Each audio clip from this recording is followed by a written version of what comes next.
connection. However, if a person is making an input, please do use your microphone and video, and we ask that you turn those off once you have concluded your inputs. And of course, our maintenance of order comes from the directives for sittings of the House and meetings of committees by electronic means, which were ATC'd on Friday, the 17th of April, 2020.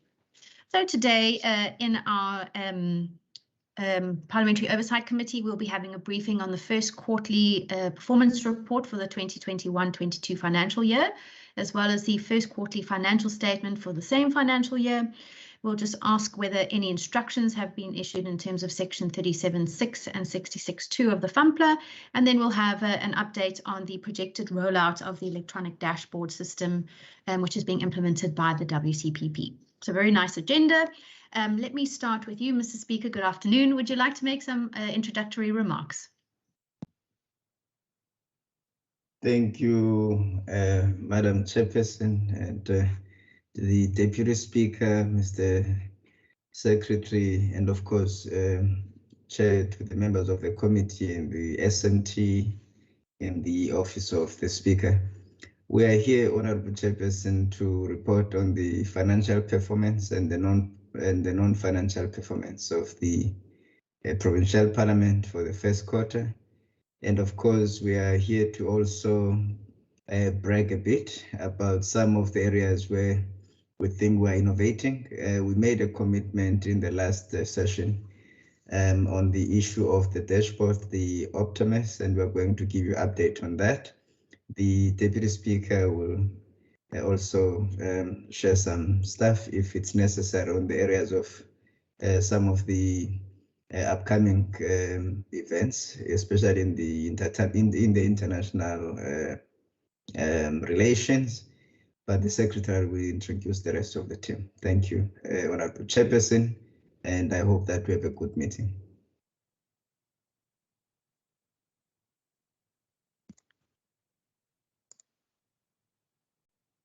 Thank you very much, Mr. Speaker, for those opening remarks. Deputy Speaker, would you like to make any inputs? Good afternoon, everybody. Thank you, Chair, but I think the Speaker has covered it very well. Thank you very much. Perfect. And then, Mr. Secretary, good afternoon. A very warm welcome to you and your team. I don't know if you'd like to make some introductions or introductory remarks. Good afternoon again, Chairperson, Mr. Speaker, Deputy Speaker, and honourable members and colleagues. Part of my introductory remarks, Chairperson, is just that we now have a full senior management team. In terms of gender representativity, we're split right down the middle in terms of the senior manager team, so it's 3 females and 3 males. Our most recent appointment in the senior management team is Ms. Margot Goldstone. She is the Director responsible for strategy and institutional oversight. Ms. Goldstone would also be attending to the first item on the agenda in terms of the first quarter performance report. Overall, the report reflects that we had achieved the majority of our targets during the reporting period. We are looking forward to continue to at least operate at that specific level and improve in the areas where we need to improve, with the support of the Speaker and the Deputy Speaker and also the honourable members in our delivery programs towards the APP of the Western Cape Provincial Parliament. We were able to set quite a high bar and continue to endeavour to achieve that high bar within our performance indicators and the performance of the institution. Thank you very much, Honourable Chairperson. Thank you very much, Mr. Secretary, and very warm welcome to new members of the team. All right, let's then kick off with the first quarterly. I'm not sure which one are you prepared for the performance or financial report first?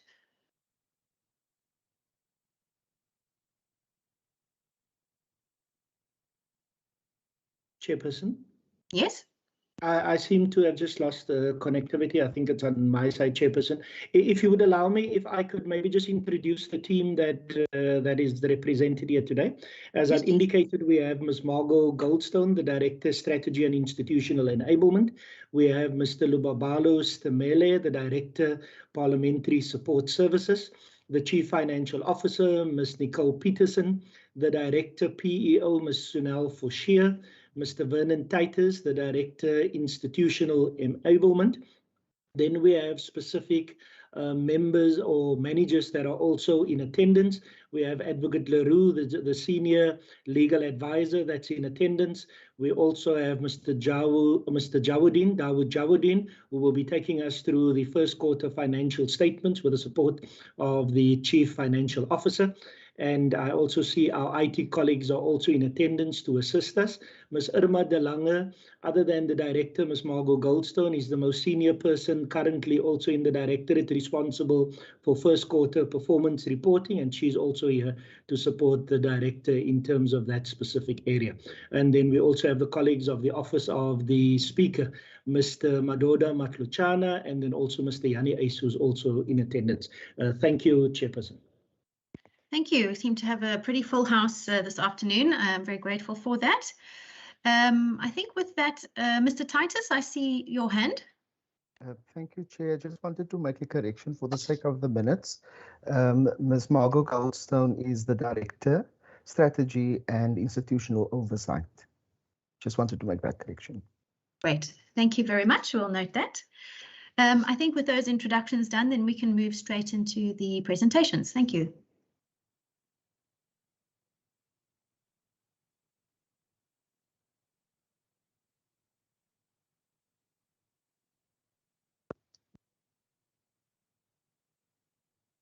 Good afternoon, Chairperson, honourable members, Speaker, Deputy Speaker, Secretary and colleagues. This is the report on non-financial performance for the first quarter of the 2021-22 financial year. Chairperson, we have a total of 33 performance indicators and targets for the financial year, 24 not applicable, and 9 planned targets for quarter one. I seem to be having some difficulty on my side. My slides are not moving. Are you able to see the presentation? Yes, we can see what looks like a PDF document. Of the cover slide? Yes, for the first quarter performance report.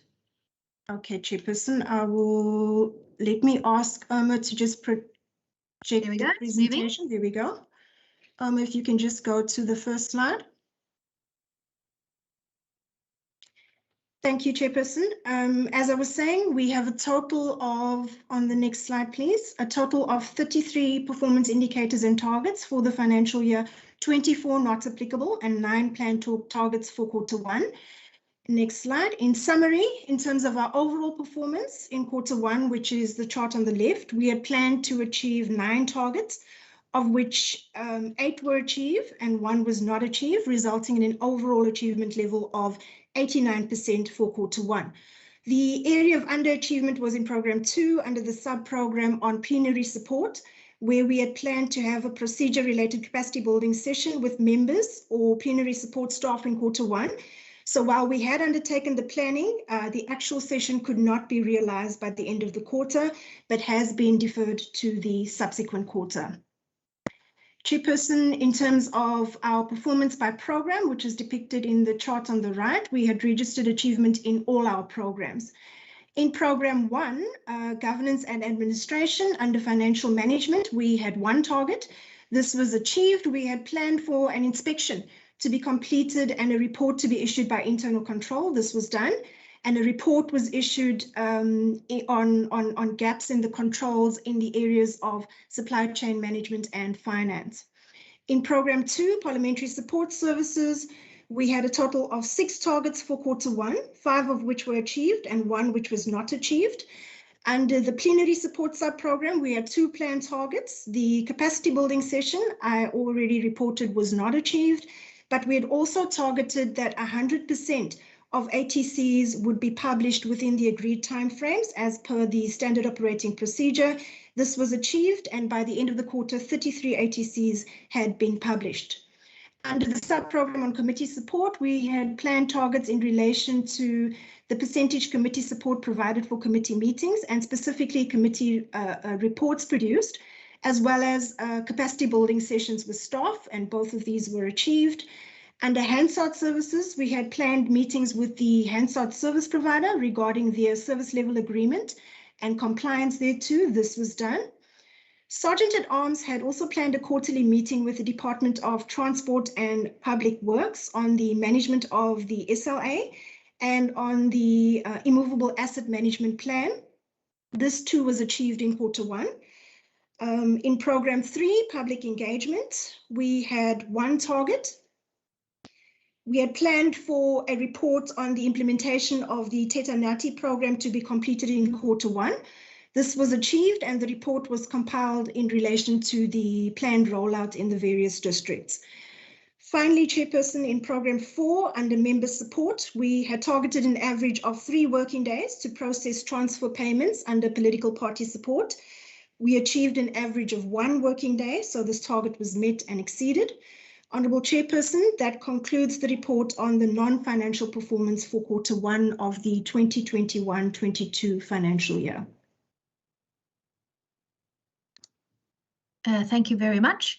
I'm going to take a round of questions based on this brief presentation before we move on to the next one. Would members just indicate by show of hands if they have any questions? I'll start with you, Honourable McKenzie. Good afternoon. Good afternoon, Chairperson, and good afternoon, colleagues. Just on page number 4 under Program 1, I see there was no targets. I'm sure there's a legitimate explanation. And if you look at Office of the Speaker, Office of the Secretary, and Institutional Enablement, if you can just share with us. And then on page 8 as well, I saw there was no targets under enabling allowance.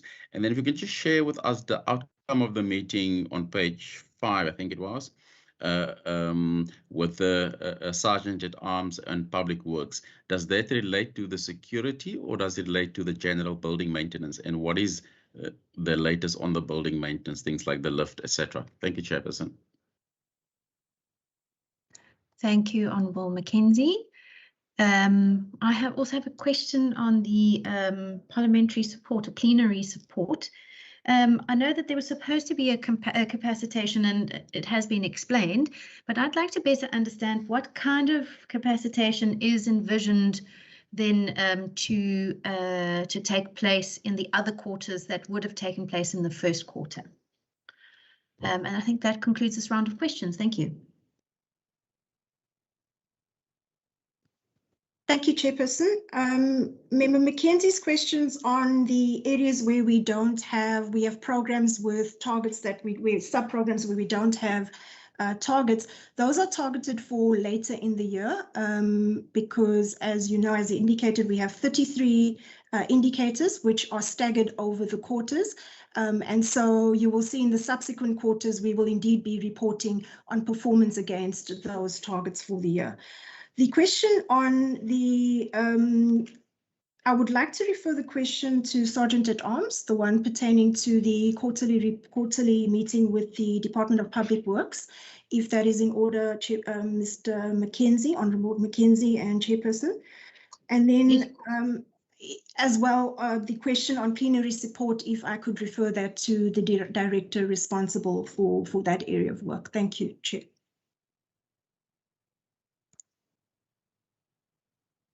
Right. Would the official that would like to respond on the questions on the Sergeant at Arms meeting like to respond?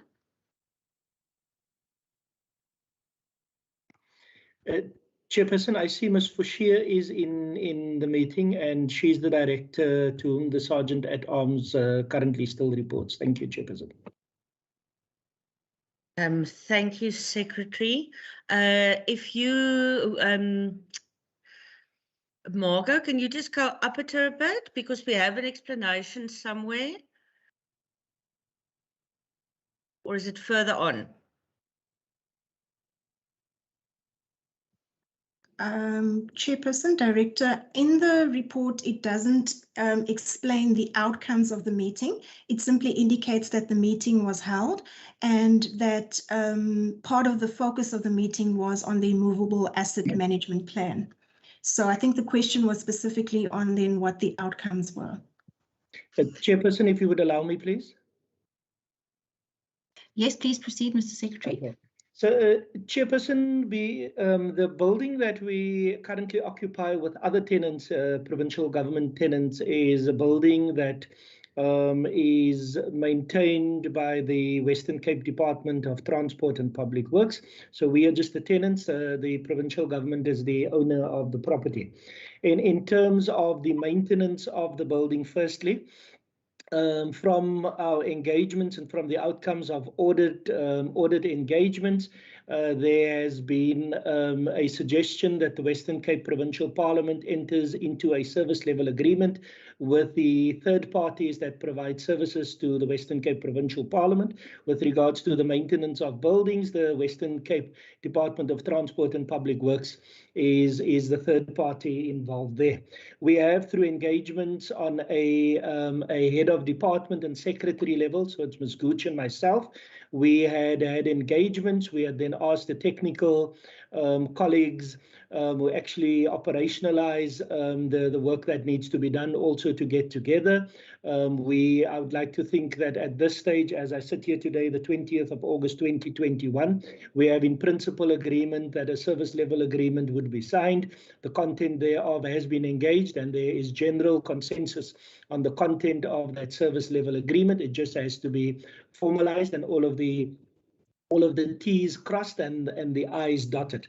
With regards to specific matters in terms of the maintenance of the building, whether it be the ablution facilities, whether it be the servicing of the lifts, whether it be the shutter doors that would need to be repaired, the boom gate at the parking areas, those are areas that in our engagement with the Department of Transport and Public Works, we had given the department an indication that we would like them to commit to timeframes in terms of when such maintenance, even when repairs would need to be done. One of the other matters that are outstanding in terms of the Department of Transport and Public Works is the issue of the fire certificate. We have had various engagements, even at a head of department secretary level, with regards to that matter. We understand the rationale of the Department of Transport and Public Works as to why they cannot separate us as only one tenant in the building compared to the other tenants in the building, all of us occupying the same big building. But we are continuously in the process of engaging Transport and Public Works as matters come up. The Department of Transport and Public Works had also recently appointed or designated a facilities manager for the 7 and 15 Wales Street building. Our engagement with the manager to date has been quite welcoming and has been quite positive. Where we have queries, where we have matters that are referred to the building manager, he acts quite expeditiously in terms of getting those matters sorted out. For example, one of the gates, the shutter gates, I think it was in the VIP garage, had been repaired. There were initial challenges after they had been repaired. Within a day, the service provider was back on site for it to be attended to. I see one of the other gates this week have also been repaired by the service provider, thanks to the work of the Department of Transport and Public Works. So we are managing the relationship in terms of maintenance and other building matters with the Department of Transport and Public Works. And I think we have quite good support from even the HOD and the senior managers within the department specifically. I don't know if Ms. Sunel Fouchier would want to add to any of the, in terms of the report that I'd given. Thank you, Chairperson. Thank you. Ms. Fouchier? Thank you very much, Madam Chair. Sorry, I've lost myself there for a second.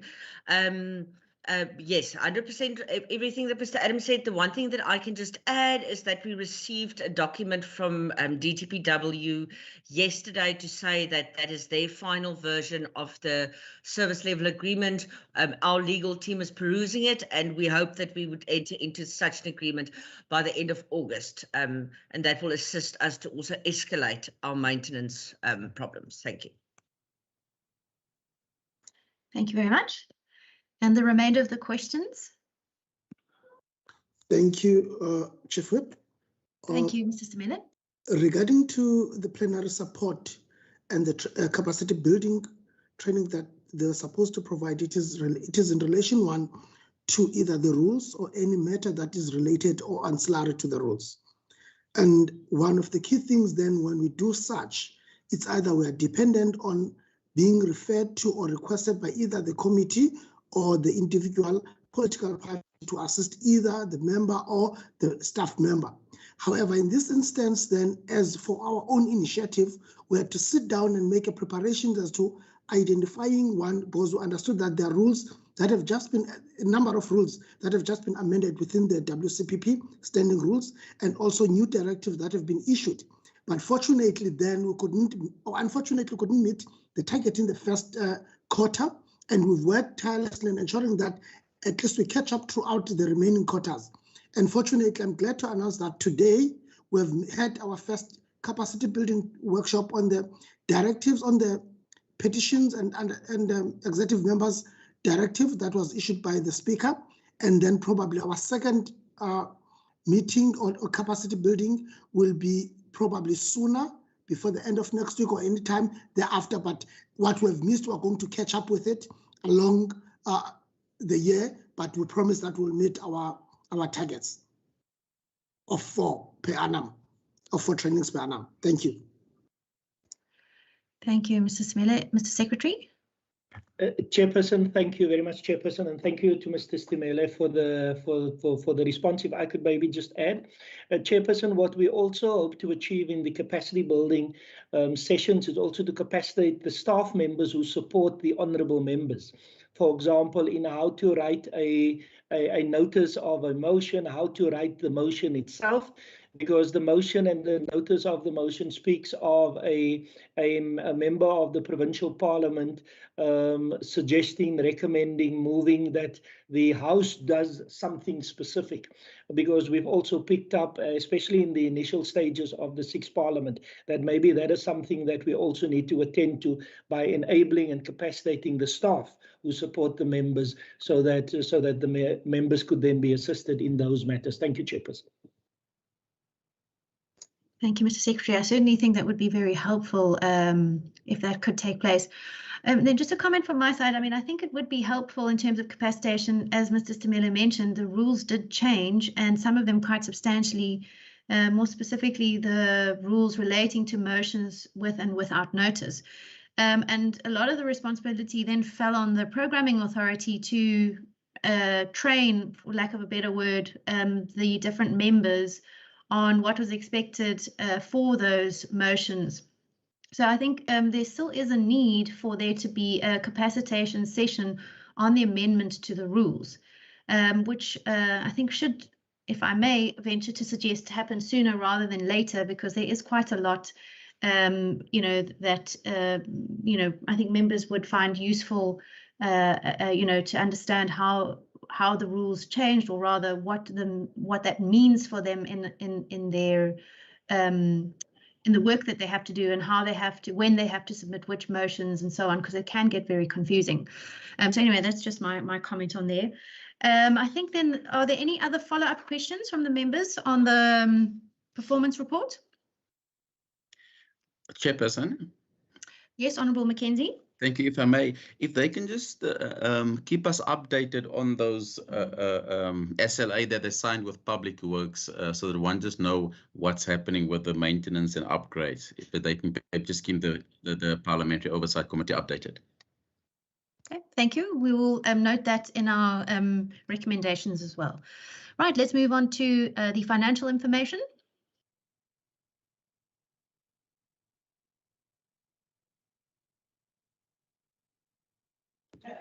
Good afternoon, Chair and Committee. I'll be taking the committee through the first quarter financial statements. Just to confirm, if the committee can see my screen. Yes, thank you very much, Mr. Jawadin. Good afternoon. Thank you, Chair. Then just with regards to the quarter one financial statement, which is basically the expenditure against budget from the period 1st of April till the 30th of June 2021, of a budget of 213,856,000.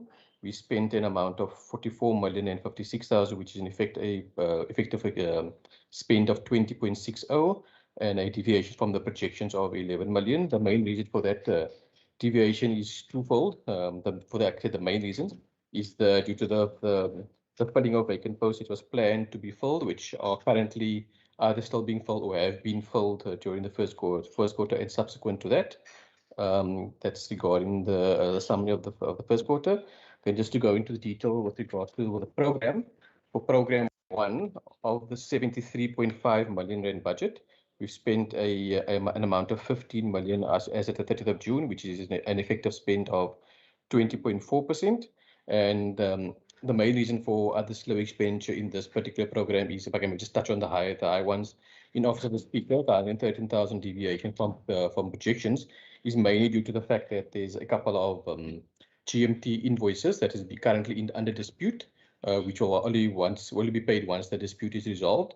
And I can confirm that that there is progress in that after meetings with GMT, and we are hoping to pay those disputed invoices within the next month. If I look at the deviation under financial compliance and internal control, the deviation there is mainly due to the fact that the amount spent on the audit fees due to the audit of the 2021 financial statements and performance information was less than originally projected for. With regards to human resources, the spend less than projected is mainly due to the training cost that was less than anticipated. Within information system, the less than projected expenditure there is mainly due to the SAGE annual maintenance fees, which was projected to be paid by June, but not paid by June specifically. With regards to program 2, of the budget of 22 million, we spent 5 million, which is a 22.86% spend there. They are the main reasons for any deviation there within. If I can maybe just touch on a few plenary, so that the government gazette's invoices were not received as yet and only paid in the second quarter. With regards to committees and stand committees, it was obviously for workshop that is planned in June, but the invoices are received and paid in the second quarter, which are the main reasons for the slow expenditure in program 2. Program 3 of the 11.5 million budget there, we spent 2.5 million, which is a 22% in the spend in the first quarter. If I look at the main reason for slow expenditure there, if I look at public education outreach, and the main reason for the expenditure being less than originally projected for was due to the youth parliament expenditure, which was projected and was so to be paid by June. However, the invoices were only received and paid in July, so that expenditure came through in the second quarter. As well as in the sub-program, there is some expenditure that is planned not in the first quarter, but later in the year, which will more obviously push up that expenditure for that particular sub-program under program 3. Program 4 for member support of the 57.5 million rand budget there, we spent 11 million, and it is effective spend of 20 million. As we can see, Chair, this is actually the main reason, which I actually forgot to mention on the first slide. One of the two main reasons for the slow expenditure in the first quarter, and the reason why this quarter's expenditure is slower than anticipated is because the secretarial and constituency allowance spend is directly related to the receiving, reviewing, and approving of the political parties' financial statements. As of 30th of June, not all parties had either submitted their financial statements or was not approved by the 30th of June. So that's obviously, as at the end of June, we did not pay the first quarter remaining allowance, as well as had not paid the second quarter advance tranche. So that is subsequently, the majority of the parties has subsequently submitted the financial statements in the second quarter, and has been approved and paid. But like I said, specifically the reason for the underspend here is as of the 30th of June, which is the end of the first quarter, those financial statements were not approved, and hence the allowances were not paid until those AFS have been approved. Then just with regards to program 5, we on track there, that's the member salaries, which we have of the 47 million budget there, we've paid 9.9 million, and that's 20% spend, which we are more or less on track with that expenditure. Chair and committee, that's basically the summary of the first quarter financial statements. Thank you very much, Mr. Jawadin. Mr. Adams, would you like to add on to that? Thank you, Chairperson. Chairperson, Mr. Jawadin would have indicated that part of the reason why there's an underspend also relates to compensation of employees. If the meeting and the programming authority could just understand that this report is at the 30th of June 2021, but if we can just allow Mr. Titus within at least 60 or maximum 60 seconds, just give us an update with regards to the filling of vacancies, which then has an impact on the spending on compensation of employees. Chairperson, thank you. Thank you, Chairperson. If I may, Chair, yes, thanks. We have been making steady progress with regard to the filling of vacancies. As Mr. Jawadin has indicated, some of these are posts that have been filled later than what had been anticipated. We are currently in the process of filling 10, active recruiting for 10 particular positions. These are at different stages already. 3 of those posts are at the interview stage. 3 of the posts are at the appointment stage already, and 4 of the posts are at shortlisting stage. So we are actively recruiting for those 10. We have 4 posts that we have placed on hold, pending other refinement considerations within the organization, but also to indicate, Chair, that that when we do internal appointments within the organization, that those do not necessarily yield a saving, since that creates another vacancy in another space. And since the 1st of April 2019 up until now, we have made a total of 19 appointments. Of all of those appointments, 8 of those appointments were internal appointments, which essentially created vacancies, more vacancies, 8 extra vacancies within the organization. But we are steadily making progress, and we're hoping to complete this, the appointments by the 3rd quarter, hopefully by October, for the ones that have already that are already at the appointment stage, Chair. Thank you so much. Thank you very much, Mr. Titus. Mr. Adams, is that an old hand or is that an additional input you'd like to make? No, Chairperson, it is a rather mature and thank you, Chairperson. Thank you. All right, thank you very much for the presentation. Members, are there any questions on the presentation? As always, let's start with you, Honourable McKenzie. Thank you, Chairperson. Old hand, legacy hand, additional hand. Keep hearing the mature hand now. Chairperson, if we can go to page number 3, please. I just got a question under risk management. Under risk management, if we can just get an explanation of the overspend on the 55,000 Rand, it's just more details. And then, Chairperson, on this page under human resources, the 174,000, that training cost. I want to see my notes, what did I wrote here? Are you anticipating from the human resource section, are they anticipating this cost to be cumulative cost? Because obviously there was underspent on training, or is the training going to be done for the rest of the year? And then if we can go to the next page, please. I just wanted to get an understanding on public outreach. On the next page, on page 5, I think was, or page 6, on this page here. On public outreach and education, one can understand the deviation because public outreach have a difficult job in going out. But I'm just trying to get an understanding what and where, except for the salaries, are we spending this money on public? What programs are they doing at the moment to spend this money on, including public engagement? Thank you, Chairperson. Thank you, Honourable McKenzie. Honourable Allen, do you want to pose any questions before I go ahead? Thank you, Chair. You may go ahead. I'm covered. Thank you. Thank you.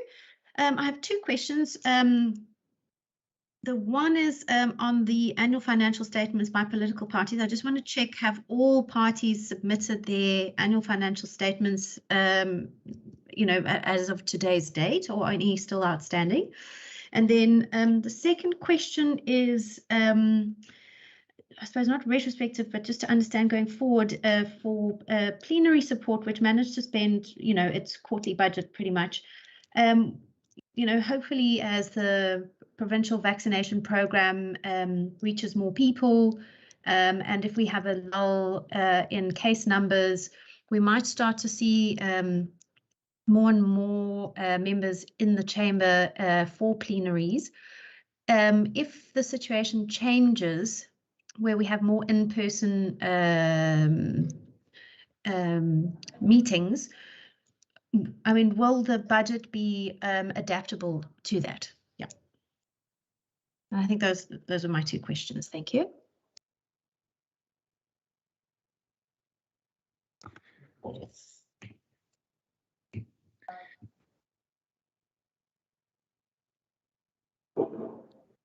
Mr. Jawadin? Thank you, Chair, if I may. Just to touch on the questions of the members, I'll make sure I made notes for all of them. If I can maybe start from basically from the slide has been asked for. So just to touch on Member McKenzie's question with regards to risk management, just to make note of that, just a special note that this is not really an over expenditure. This is basically if it's a positive, it's a more than what was originally budgeted for. So the main reason for that particularly is in risk management, that is mainly salaries and allowance. Salaries basically as we came through this. So there's no real overspending. That is basically the provision made for staff 13 check as well as salaries that came with this. So there's no real goods and services within the sub-program. But it's just purely a amount spent more than what is originally projected. So there's no over-expenditure. We're still well within the budget for that sub-program. We might even have a slight under-expenditure on that based on the rest of the year's projections. Just with regards to the human resource or the training question, yes, the training, there is a training plan that the HR does have. And as well as the training that has been planned, there was quite a bit of training that was planned in the previous financial year, which due to various circumstances, whether it was COVID or whether what it was attendees had not taken place, and HR is specifically looking to complete those training sessions. And since the second quarter has, the first quarter has concluded, there has been some training events that has been concluded and as well as paid for. When I'm done, I can maybe ask the HR manager and Mr. Titus maybe just to elaborate a bit on the rest of the training plan and the planned training specifically with regards to that. Chief, I can maybe just move per slide. With regards to the plenary, Chief, I may answer your questions with regards to the slides. You asked the question about plenary. Yes, we have for the quarter we have spent a quarter of the budget. However, just to assure the chairperson that whether the situation as well as the meeting progresses with regards to the different levels of lockdown, if our progresses, we do take that into account, particularly in the fact that we have monthly IYM meetings where we discuss the projections of managers in this IYM meetings, and we identify any early warning signals where we might need funds in one particular sub-program. And if there is a need for additional funding within another program, we internally identify if there is funds that needs to be shifted, particularly with regards to the adjustments estimate process. The manager and the director in this particular sub-program has taken that into account in the projections. We are still currently, as the current situation is now currently, we are still within budget with our projections. However, like I said, in the monthly IOM meetings, we do take the current circumstance at that circumstance at that point in time into account if anything does change, and we do make provision for if any additional funding is required within the budget, and firstly within the sub-program, and then within the program if there is funds available if required.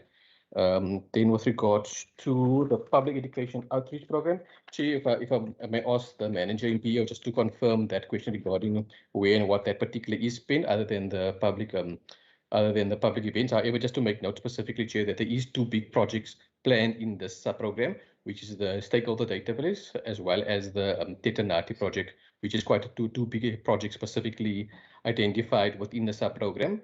Later in the financial year, so that two planning projects is within that sub-program. But if I can maybe just ask the manager in PO just to elaborate a bit on that specifically as to what else is spent in the PEO sub-program. Chair, then just to specifically ask your question regarding the financial statements. As we currently speak, which is the 20th of August 2021, all parties except one has submitted their financial statements, and all the parties besides that one's AFS has been approved by the secretary and the allowances have been paid. The one particular party the one party has submitted it. However, there has been question referred back to the party just to for some clarity on non-compliance to certain requirements of the secretarial and constituency allowance policies. So we are still awaiting some feedback and amendments to the financial statements before that those sets of financial statements can be approved or the allowances paid. So to reiterate, to answer Chair's question, all except one party has submitted the financial statements. I think, Chair, that I covered all the questions. Besides the two, I can maybe ask either Carolyn or Mr. Titus to elaborate on the training plan, and then as well as maybe Temba or the manager PO just to elaborate a bit on the plans or from PEO side, Chair. Thank you very much, Mr. Jawadin. I'm just going to recognize Ms. Bashir first. She had her hand up during your inputs. Thank you. Thank you very much, Madam Chair. Yeah, thank you. Dawood is so on the ball that one needs to say very little when he's busy with these presentations. Thank you, Dawood. We have been, and this is on the question of Honourable McKenzie, we have been doing public education workshops as COVID regulations allow us. We obviously had to shut down again when we had the ban on public gatherings. We are just trying to do focus groups, so fewer people in bigger venues. So that is pricey. It's more expensive than what we used to. Next week, we're going out into to the West Coast for public engagement workshops. So that has been continuing. It has just been, like I say, the focus is different. We can't do it the way that we used to do. We've also had quite a few virtual sessions where we do incur expenditure in terms of venues and data. We had the Youth Parliament on the 28th of June and the Women's Parliament that took place last Friday. And all of those, there are expenditures, even if it's not as massive as what we used to. But those programs do carry on, like I say, just in a different way. And then Mr. Jawadin hit the nail on the head, looking at the stakeholder database, which is almost done. The time that we weren't as busy with PEO workshops actually gave us a lot of time to attend to these kind of things, like the specs, etc., for the stakeholder database. That should be finalized very soon. And then we are hoping to kick off Tetanati in September. Thank you, Madam Chair. Thank you very much, Ms. Bashir. Are there any further inputs on that question on the training? Honourable McKenzie, is that a follow-up? Yes, Chairperson, if we can perhaps in our resolution just get more the update on the Tetanati that's starting in September. Okay, we will do so. Mr. Titus? Thank you, Chair. I think Mr. Jawadin is correct that we do have a workplace skills plan that has been signed off for the year. We have all of the training planned. We can certainly provide the details of the information, but some of it relates to various courses, business writing, for instance. Still the SIPS diploma within the institution. We're looking at creative data visualization, how to use graphics, pivot tables, those kinds of things, and then of course we're also looking at leadership courses, mentoring, coaching, those kinds of interventions as well, financial business management, statistics, knowledge management interventions, etc. So it's a long list of training interventions, Chairperson, that we have identified. This is based premised on two basic principles. The one is current need and expertise to improve and enhance competencies within the current skill sets of individuals. So that is a direct tie and link with the performance management processes and possible gaps that exist currently. The other facet to that is linked to the enhancement of skills in preparation for future fit skills within the organization as well. So apart from the workplace skills plan, there are other training interventions as well as we move from using different systems within the organization. There's obviously the kind of user acceptance and testing and training within that particular context. In the HR space specifically, that will be undertaken along the lines of the new payroll system that we are intending to roll out and that we are busy with. So that in broad strokes, Chair, if the committee does require all of the details, we can certainly provide that. Thank you very much, Mr. Titus. I think that covers the questions. Honourable McKenzie, is that correct? Yes, Chairperson, that covers everything. Thank you. Okay, perfect. All right. Then that concludes the presentation on the financials for this quarter. Then I'm just going to ask the Secretary, Mr. Secretary, have you received any instructions in terms of Section 37.6 and Section 66.2 of the FAMPLA? Thank you, Chairperson. Chairperson, just to confirm that for the reporting period, April 2021 to June 2021, the accounting officer has not received any instructions in terms of Section 37.6 and Section 66.2 of FAMPLA. Thank you, Chairperson. Thank you very much, Mr. Secretary. We will include that in our report. Then we move on to the last item on our agenda, which is the update on the rollout of the electronic dashboard system. I'm looking very forward to this. I'm not sure who's going to lead the presentation on this. Chairperson, it will be Mr. Skriker, but if I can maybe just ask Chairperson if you can give an indication of how much time you would like to set aside for the presentation itself. There might be engagements afterwards so that we don't talk too long or maybe talk a bit shorter and then miss one or two things. Thank you, Chairperson. Okay, well, I would say up to 30 minutes at most, if that's okay. That's in order. Thank you, Chairperson. Thank you. So then I'll hand over to Mr. Skriker. Good afternoon. Good afternoon, Chairperson. I will proceed. I'm just going to share my screen.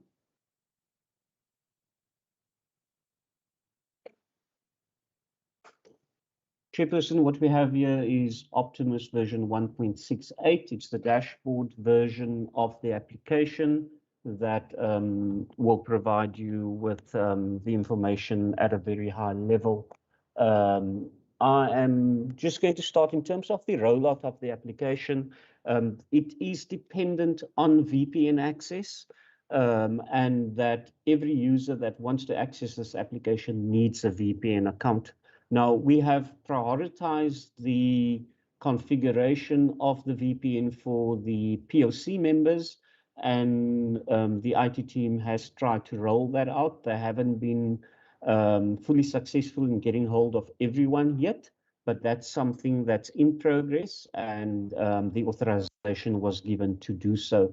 In terms of the rest of the members that requires access, we do have some constraint where we're busy procuring some licenses, getting quotes for some licenses in order to increase the access to the VPN so that we can securely access the application remotely. When you're at the office, there is no security requirement to access the application. It's only when working from home. And so that's something that is in progress currently to ensure that everyone that requires the access will have the access. And we would like to conclude that by the end of September to roll that out. It is dependent on supply chain processes as well. I will now proceed with the demonstration of Optimus. And that is how we spell Optimus, OPTAMES.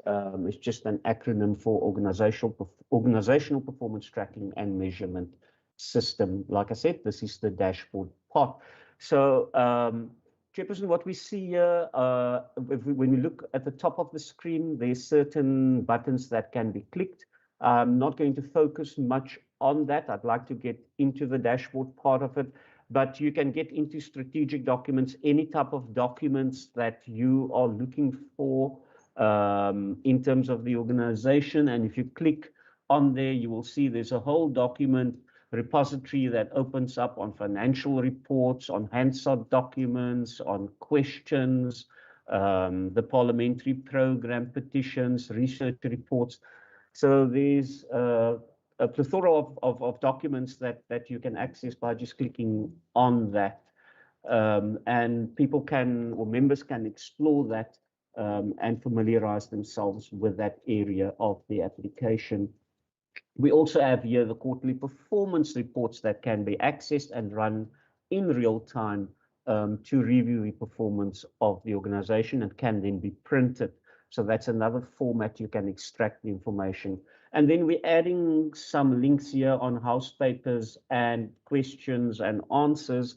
As soon as the questions and answers become available on the website where we are going to host it, and I believe that that's already possible, there'll be another area here that can be clicked.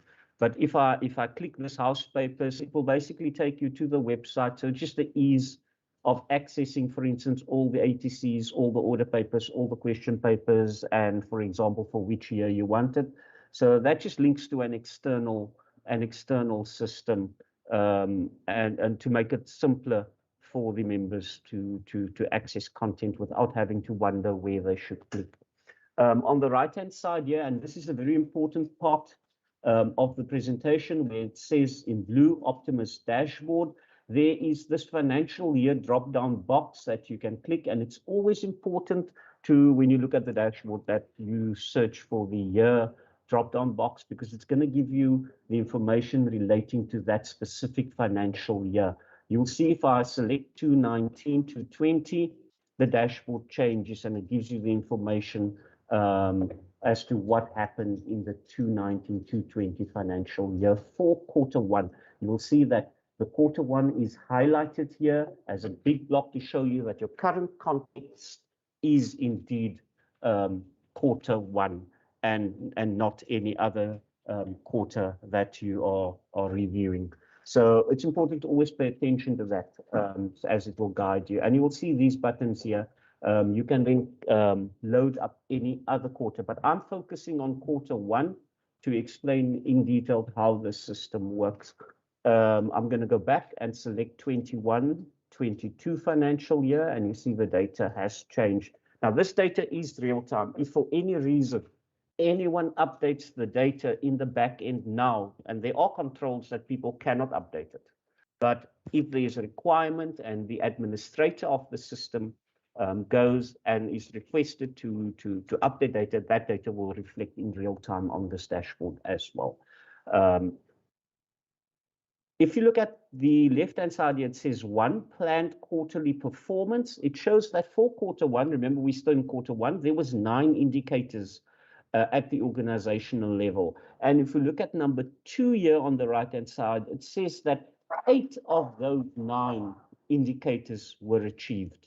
So that's 8 out of 9 were achieved. Now, if you now want to see at the program level what is happening, so that's at the organizational level. Now we can drill down further. We can see for program 1, there was 1 indicator for quarter 1, and 1 was indeed achieved on the right-hand side here. And then you can see that means there's 100% performance against that indicator.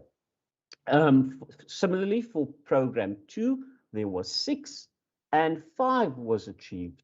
And therefore, that's 83% performance. And you can simply just add up everything here, and you'll see 1 plus 6 plus the 2 ones gives you 9.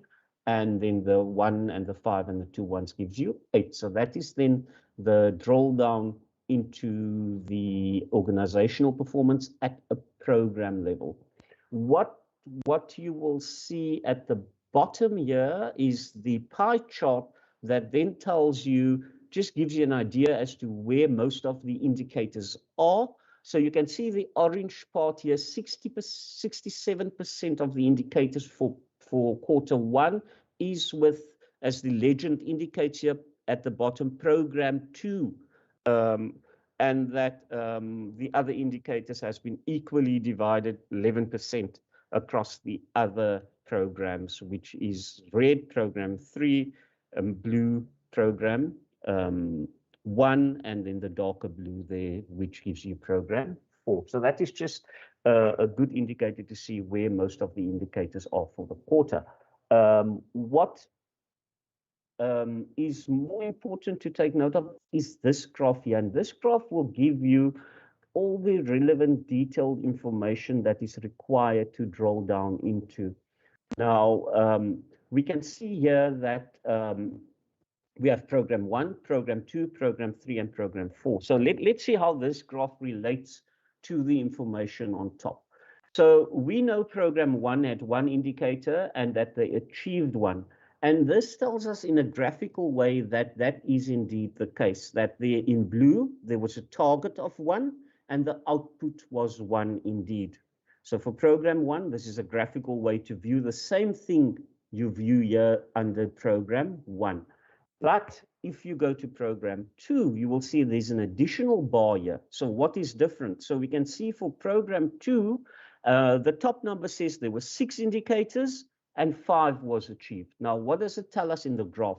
The graph also tells us there were 6 indicators, 5 was achieved, and 1 was not achieved. According to the legend, you can see this color here, not achieved, is that darkish blue color. Let's have a look at another year, because there's more graphs that make, or more bars that will come up. Let's look at 2019. All of a sudden you see little red bars coming up as well. So, and I just want to go into that detail quickly.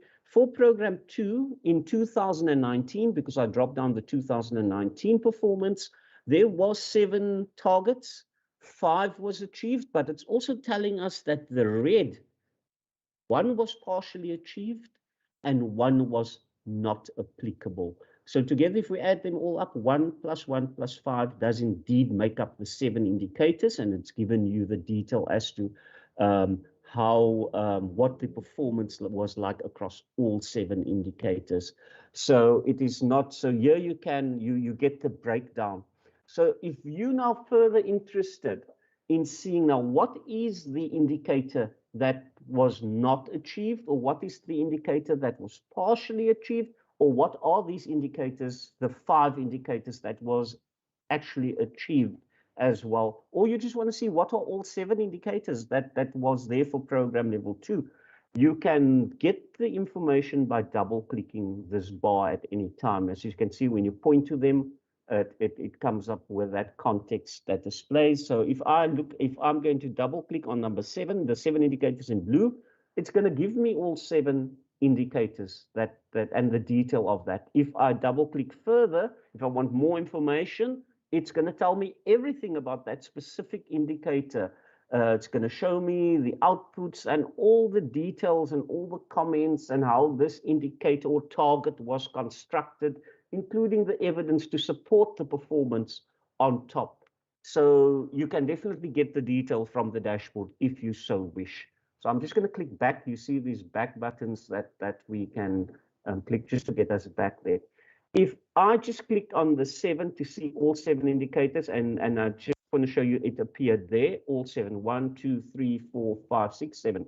We'll go back. Let's say I was just interested in the one that was not achieved, and that's the gray bar here for program 2.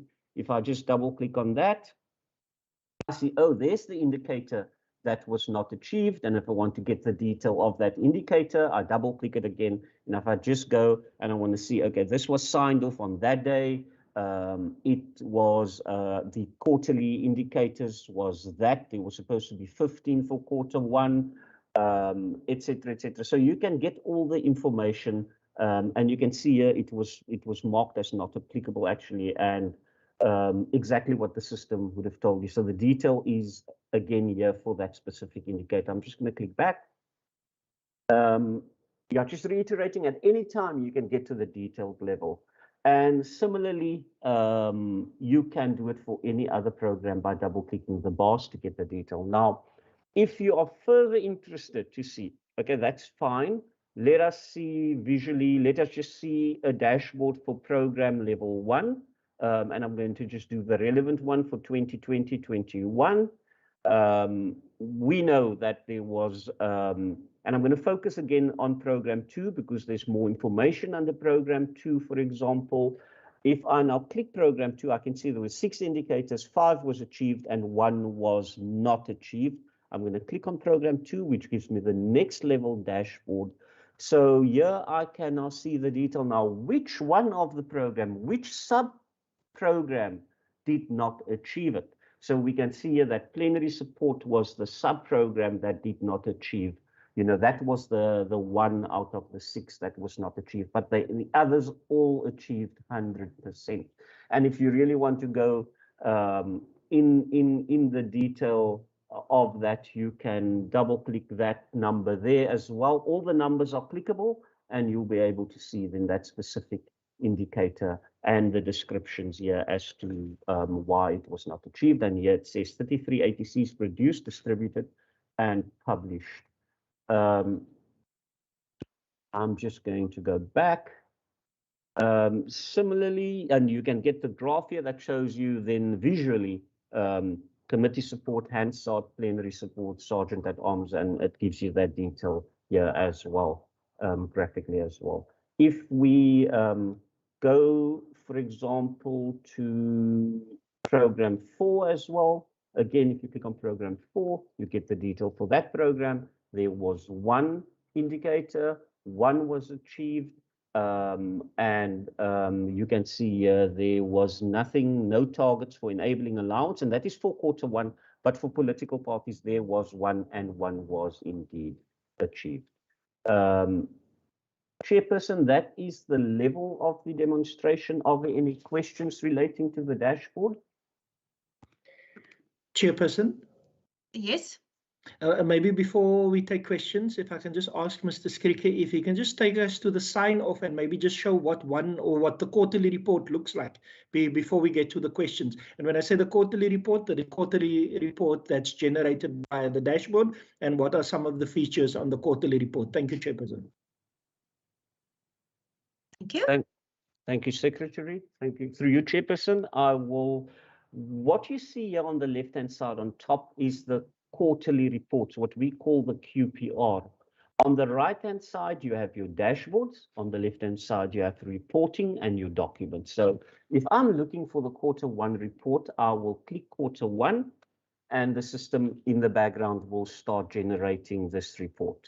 So now it's asking me, okay, for which year do you want to report on?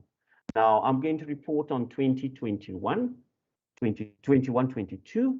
I select the financial year and I click submit.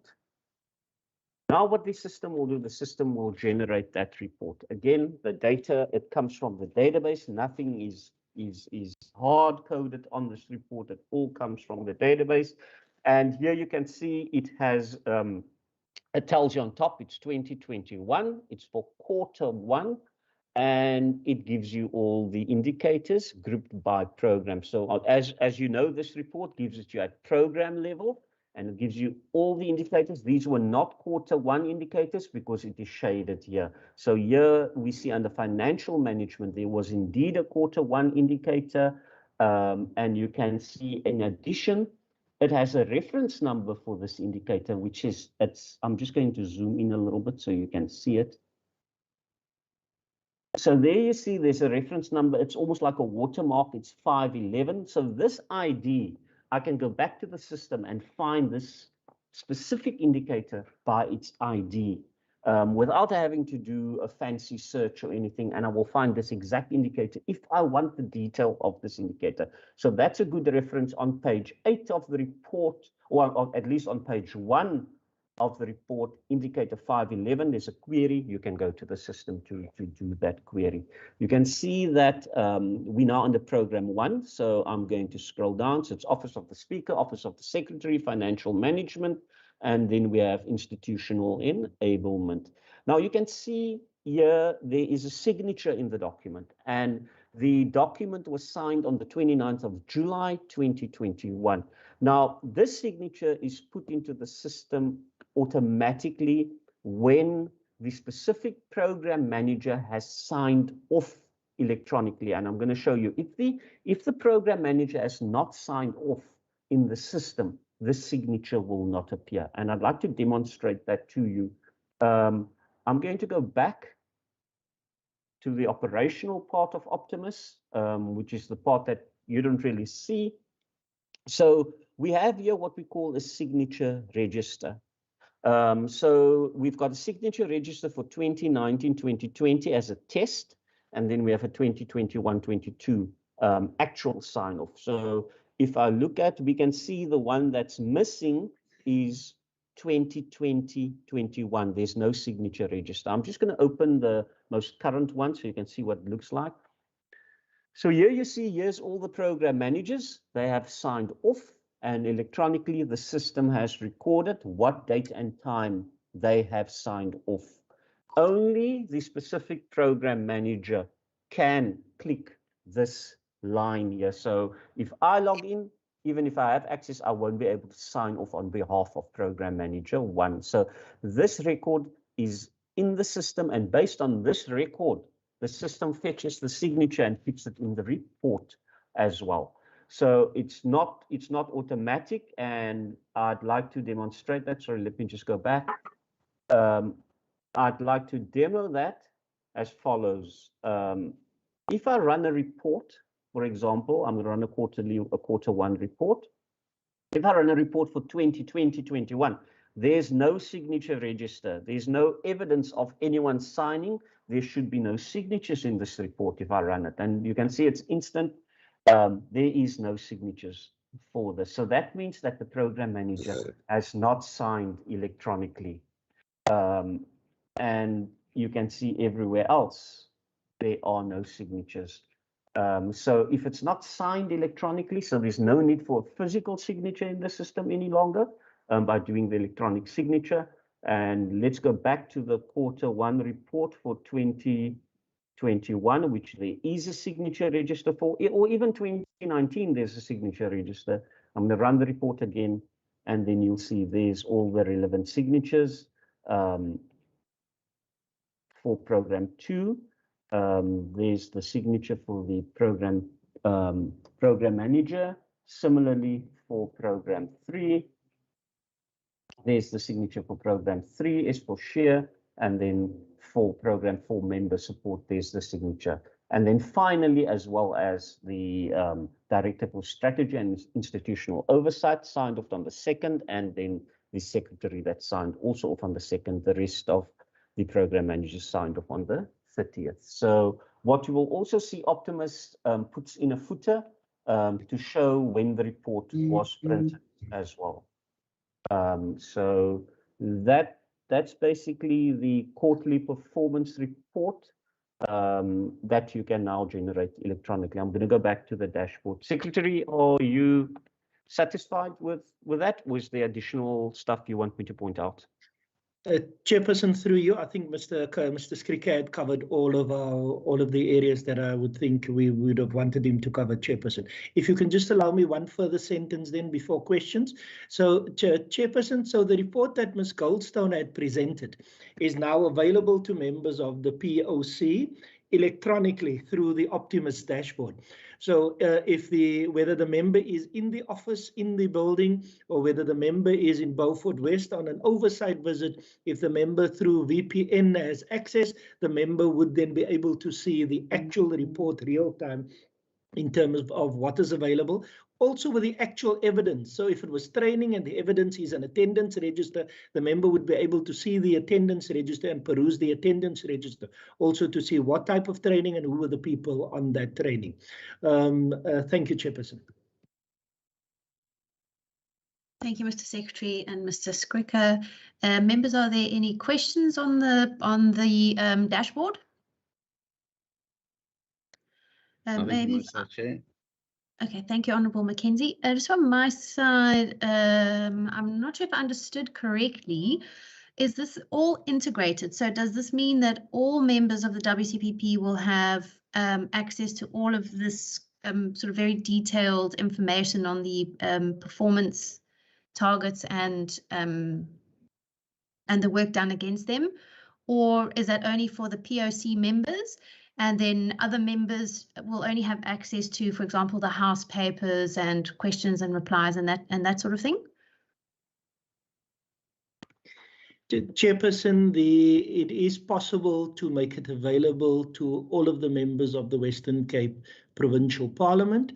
It is just the VPN access is how the dashboard would be made available to all of the members, Chairperson. The availability and to whom what would be available is a decision that the administration will not be taking, Chairperson. So if there is a decision that all of the members should have access to the dashboard, then that is something that could be actioned, Chairperson.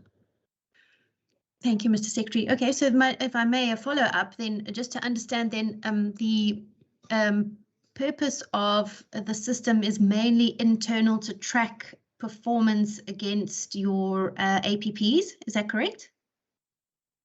Chairperson, that's the main purpose, with the additions of documents also being made available, institutional documents like HR policies, like House papers and other matters, committee reports and those type of things, Chairperson. Thank you. Then another follow-up, please. I remember some time ago we spoke about a kind of app for House papers for members to be able to get the order paper, the oral question paper, replies, and that sort of thing.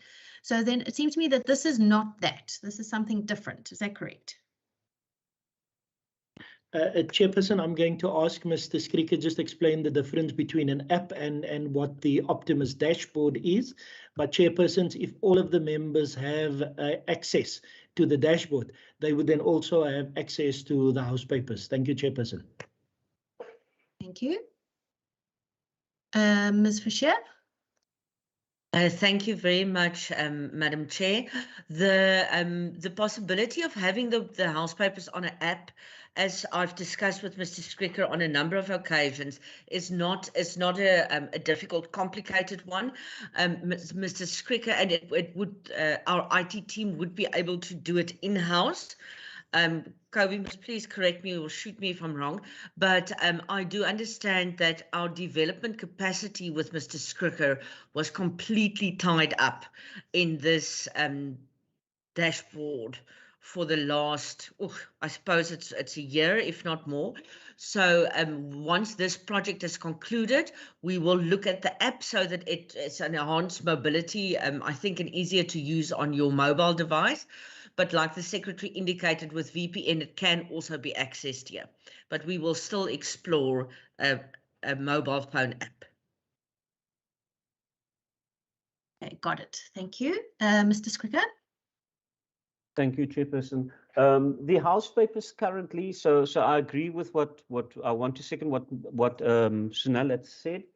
We actually have this in the ICT strategic plan where we're going to deliver this app to make the House Papers, any documents available on a mobile app in an easy way to access without much effort.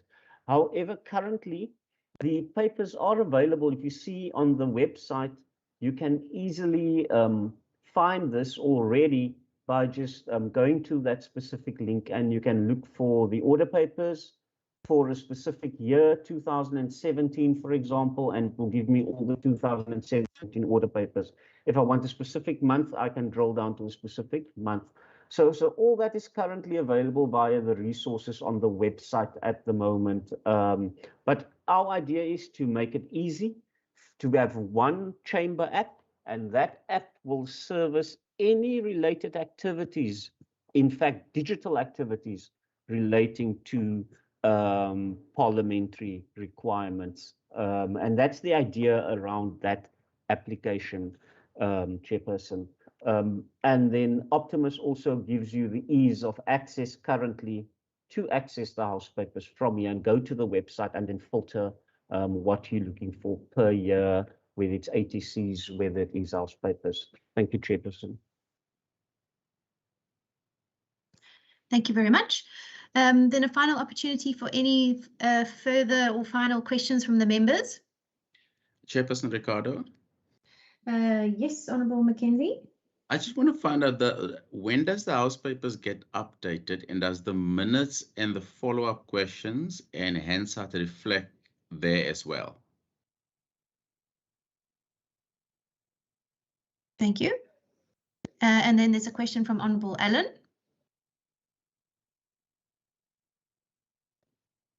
Thank you, Chairperson. Maybe just a comment to thank the administration for this. I know that between the chair and the administration, we've quickly been able to do the VPN via the IT support, and that went fairly quickly my side. But I'm looking forward to playing around and getting more familiar with the site. But thank you, Chair. Thank you very much for that comment. Any response to Honourable McKenzie? Chairperson, just to check, the question from Honourable McKenzie was, when does the House Papers get updated, so that members know when it would be available for them to access? I'm maybe just going to ask Ms. Fisher in terms of the website, because the button House Papers does run through the website in terms of the updating of the website, Ms. Fisher. Thank you very much, Secretary, Madam Chair. Through you, the Director of Parliamentary Support Services, Mr. Lubabalo Stemele, put together a task team for the uploading of House documents, as particularly questions and answers, onto the WCPP website. Permission has been given in terms of the IT end. Permissions end of the website for people to commence, and I will be able to give a time frame to the chairperson on when we think everything will be done. But the Secretary also indicated the other day that we will start with the latest and work backwards, so that the latest questions and answers will be available first. But I shall provide the Chair with a time frame. Thank you, sir. Thank you very much. If there are no further questions, then I think that... Sorry, Honourable McKenzie. The second part of the question was, on the question papers, you know, in Parliament, normally people ask follow-up question on the oral questions. Does that reflect here as well? Mr. Stimele. Thank you, Chief Whip. Those, Member McKenzie, will be mostly reflected on the Hansard papers, and yes. Great, thank you very much. All right, that then concludes the presentations, and I'd like to thank the WCPP for preparing them. Thank you very much for answering our questions and for appearing before the Parliamentary Oversight Committee today. Mr. Speaker, would you like to make any concluding remarks?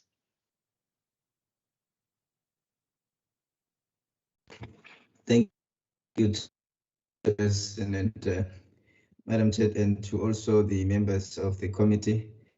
All I just want to indicate to the members, especially on the application Optimus, the dashboard, is that please make use of it, and let's see how it works. We all new on the dashboard. This is the work that started in the 6th term of Parliament.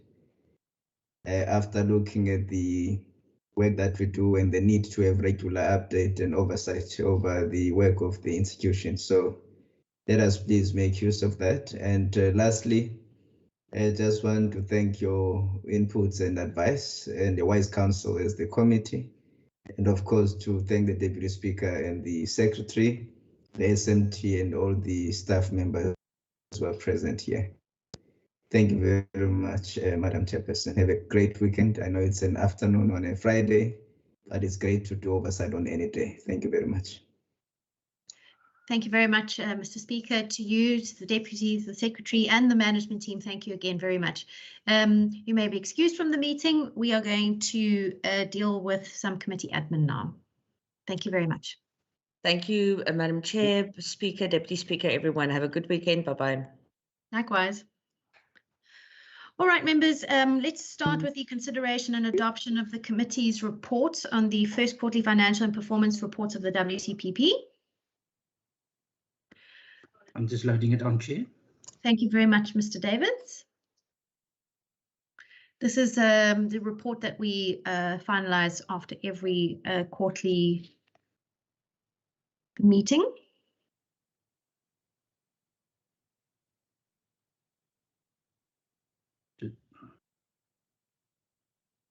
There we go.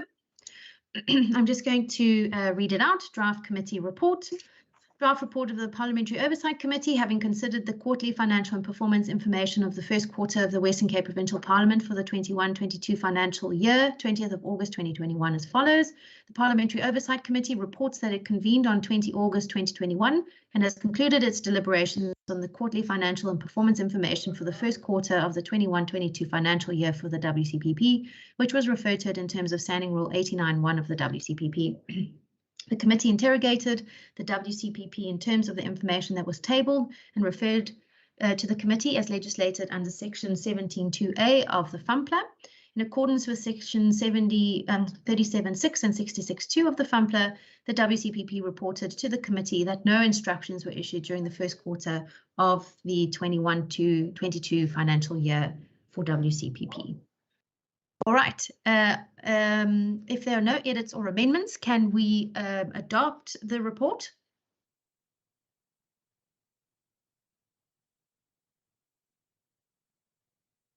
Yes, Chairperson, you can adopt. Thank you very much. The committee report is then duly adopted. Let's then move to committee documents. We have minutes of the 11th of June. We have our committee's first quarterly reports and our committee tracking document. Mr. Davids, I'll leave it up to you in which order we flight those. Thank you, Chair. We'll do the minutes first, Chair. Okay, minutes of the 11th. We were all present, plus members of the opposition. That was on the fourth quarterly performance reports. Moving on to page 2. That's the substance. Chairperson, Yep. for share is that but not an apostrophe on the E? I'm just asking. Yes. Well spotted in the first sentence.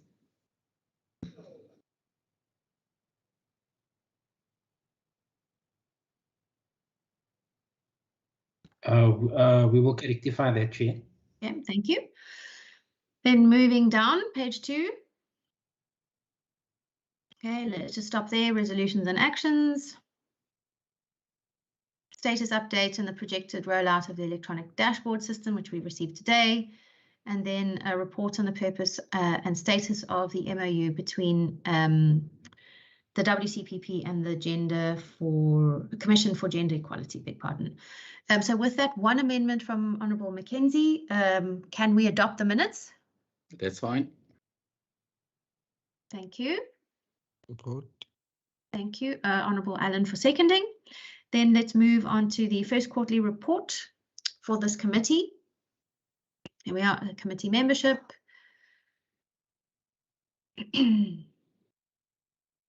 Page 2. Chairperson? Yep. It's something I actually forgot to raise earlier on. In some of the committee reports, they put my K within a capital K. It's all small letters. And some they don't do it. I see they've done. I actually wanted to raise it earlier on with the secretary to say there must be consistency. Okay, perfect. Let's correct that. Thank you. And we'll also make note to make sure that our records are correct. Apologies, Honourable McKenzie. I know I'm guilty of having done that in the past. Right, page 2. Page 3.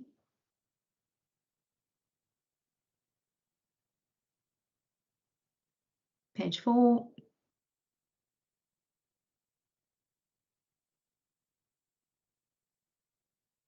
Attendance, and then I think it's just budget on the last page. No legislation, oversight.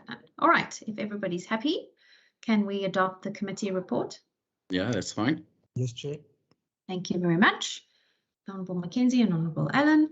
And then finally, we have the tracking document which was circulated. Are there any comments or questions on the tracking document? Mr. Davis, you want to talk us through it quickly? Yes, Chairperson. Ms. Kriti, if you can just magnify it a little bit for us. So, Chairperson, this was the resolutions, Chairperson, that was taken at the minutes that we just adopted, Chair. So those 2 resolutions, Chairperson. So the first one is basically where we say in the first column that it's resolved, Chairperson. Why? Because if you look at the last column, it says that we have actually invited them today, the institution, to come and present to us, Chairperson. So that resolution is resolved. So it's finalized. And then the second one is also resolved, Chairperson, where we've proactively written to the institution just to ask them if they can just give us that report of the SLA between the institution, Department of Local Government, and the Gender Equality institution as well, Chairperson. So they have sent that to us, Chairperson. I've sent it on to all of the members via email. And that has also been marked off as resolved, Chairperson. So as at today, Chairperson, there's no resolutions other than the resolutions that the members are going to take now at this moment. And then that will also be followed up, Chairperson. So everything is up to date so far, Chair. There's no outstanding resolutions for the POC. Thank you very much. So that's good news that we've acted on all the resolutions and none are outstanding. And that's a good segue to then ask members for any resolutions or recommendations emanating out of today's meeting. Honourable McKenzie, I know you had, I think, 2 or 3. It was 2, Chairperson. The first one is on, I think, the Tetanani, if I'm correct. Tetanati, is it? Tetanati. Yeah, Tetanati.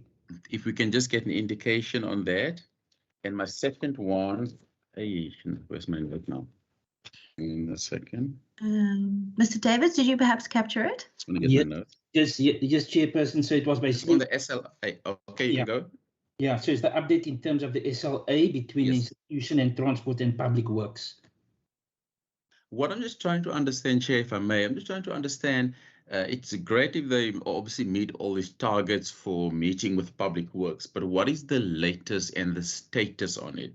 I mean, at times, I'm sure you do as well, when it's now lockdown has been 18 months, was a perfect opportunity to fix some of these things, like the lifts and things that's still not working functionally. And we know it's not a province. We know that all of us, we just tenants in there. But at some point, they have to do some sort of an agreement. If public works can't do it, then some external party needs to do it. And I don't know where that sits. If it's Parliament's prerogative, if it's public works prerogative. And I just wanted to get, perhaps if one sees the SLA, one can get an understanding of what's happening. Okay, thank you. I think that's a good motivation. So then we have two requests for information. One is on the Tetanati and the other is on the SLA. Yeah. And then I suppose, I mean, I don't know, I did make a recommendation in committee, but I don't think we need to formalize it, or do we, on the capacitation on the new rules, the new standing rules? Perhaps if they actually do it with all of us, because I would also like to go through it in some detail. Yes, please. I think all members should have a training on the new standing rules. Yeah. Yes. Okay, so then we can have a recommendation that the plenary support considers a training intervention for all members on the new standing rules. Got it, Chairperson. Great. All right. Honourable Alan, anything from you? I would support that last one as well, Chair, but I'm covered. Thank you. Okay, great. I think that then covers item 7 on our agenda. And I don't think there's anything else. Mr. Davids, are we done then with our agenda items? Chair, everything is done, Chair. We're on, so there's nothing outstanding, Chair. And that's about it, Chair, for the notes of this meeting. Thank you very much for having prepared all those minutes and reports for this meeting and for the support provided here, and to Ms. Klitter as well as the senior. Thank you very much, members. The meeting is adjourned. Have a lovely weekend. Thank you, Chair. Thank you. Bye-bye.